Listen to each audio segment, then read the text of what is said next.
last year I tried this ice cream from Häagen-Dazs. It was delicious, really, really nice. And since then, I've wanted to try and make it, but I need to get over one hurdle first, and that is making these. I've never made macarons before, up until yesterday when I trialed them. They turned out surprisingly well, not perfect. Today, I'm gonna attempt to make a good batch of macarons. The Häagen-Dazs ice cream came in chocolate and strawberry flavors, of which I'm gonna do neither. I'm gonna do cherry flavor. So for the macarons, you are gonna need 100 grams of egg whites, 105 grams of almond flour, 100 grams of granulated sugar, 105 grams of powdered sugar. You're gonna need your extract, between 5 and 10 grams, and 1 gram of cream of tartar. Let's get going. First thing we need to do is weigh out our almond flour and our powdered sugar and get them in a bowl. 105 grams of almond flour. This is not ground almonds, this is almond flour. And 105 grams of powdered sugar, or icing sugar, depending on where you live. Next, we're gonna take a fine mesh sieve and put all of that through it.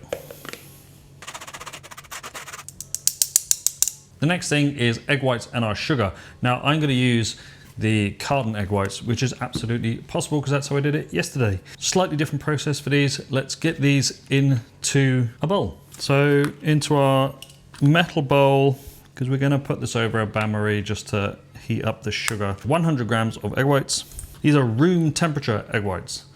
So take them out of the fridge for half an hour, 45 minutes before you use them. And into that, we're gonna add 100 grams of granulated sugar. Gonna put 1 inch of water in the bottom of here, and we're gonna put 1 gram, so that's just under a quarter of a teaspoon of our cream of tartar.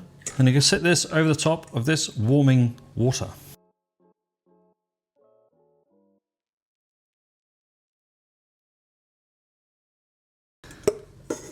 Into our stand mixer. My stand mixer is actually a bit big for this. In goes our attachment, and we're gonna start on low just for 30 seconds. And then after that, we can turn it up to medium. And then if you want to go up to high, turn it up to high. Get these into stiff peaks. So we're going to start by whisking up our egg whites in our stand mixer. It doesn't look like a lot, but the machine will actually do a really nice job and get it nice and fluffy. So as you can see, we're just getting those going. We're going to get our number 12 piping nib, and we're going to fit that into the end of our bag. And I use this little fitment. If you don't have that, don't worry, just fit it in the end of the bag. You can also just cut the end of the bag off if that's what you want to do. So we're going to fit our nozzle, and we're now just going to get that mounted into a cup or glass, anything just to keep it upright, because we're going to fill with our meringue. So we're just checking for stiff peaks here, and that is perfect, because now we're going to start adding in our flavor. This is cherry extract, Loran cherry extract, whatever flavor you want to make these is absolutely fine. I've put about 2 teaspoons worth in, just stirring it in nicely. Now I'm adding about half a teaspoon's worth of color gel. Now it doesn't really matter what your coloring is, just make sure that it blends in nicely. So I'm going to get that mixed in before we move on to the next stage.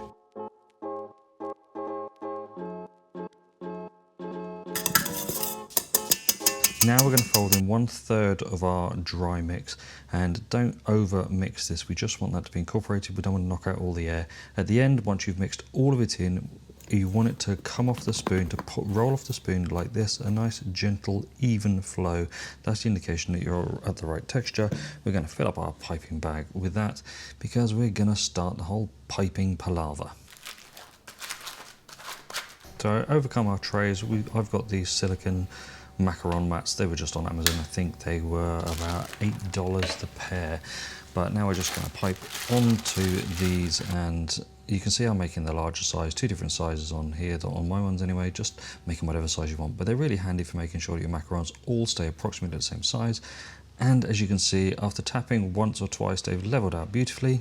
There's a few air pockets that we're going to deal with in a second, and that's pretty easy to do by taking a cocktail stick and getting that pinky in the air. It's like the Queen drinking tea in here. And we're just going to get rid of any air pockets and bubbles that might occur, or anything that you don't want in the top. Give them 1 or 2 last taps just to smooth that mix out, and leave them for about 45 minutes until that is the texture on top, so that you can just touch it and it doesn't lift up.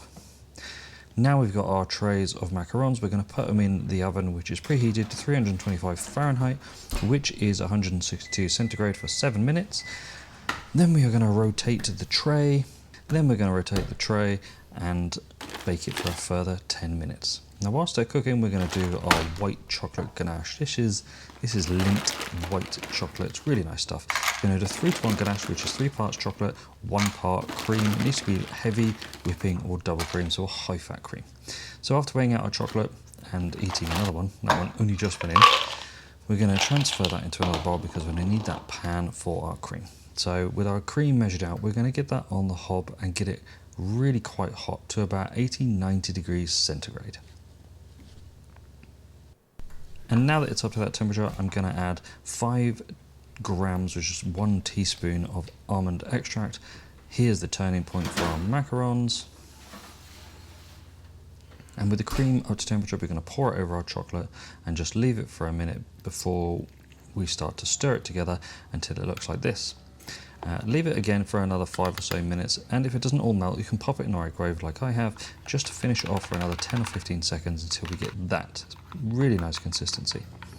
Finally, we're just going to put about 15 grams worth of butter in there, and this gives us a really nice glossy kind of finish, and it also helps make sure the texture of that ganache is perfect out of the refrigerator. So with that in mind, it's time to load another piping bag with our white chocolate ganache.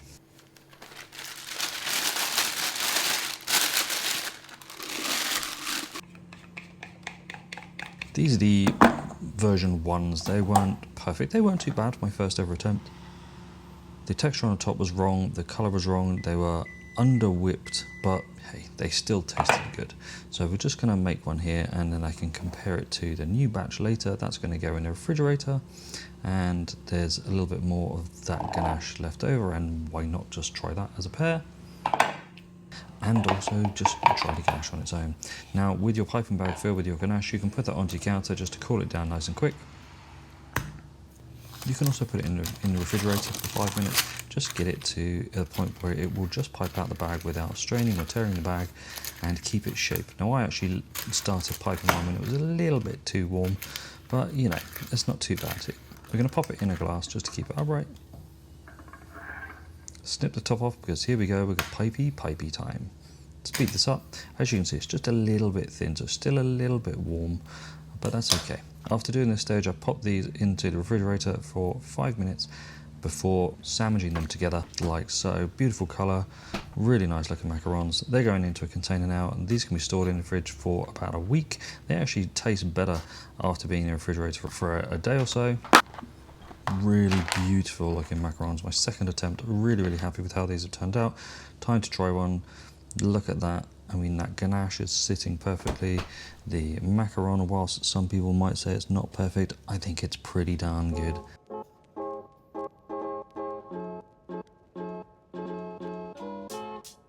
Beautiful looking macaron. Nice stable ganache filling. Delicious. It's just shouts Bakewell tart. Now that we've got this stage out of the way, make sure to like and subscribe, because next week we're going to make the ice cream that goes with these. I'll actually do it tomorrow, but I will upload next week the ice cream that goes with these so that we can take Häagen-Dazs' inspiration and turn it into something better. Thanks very much for watching. Don't forget to like and subscribe. See you next week.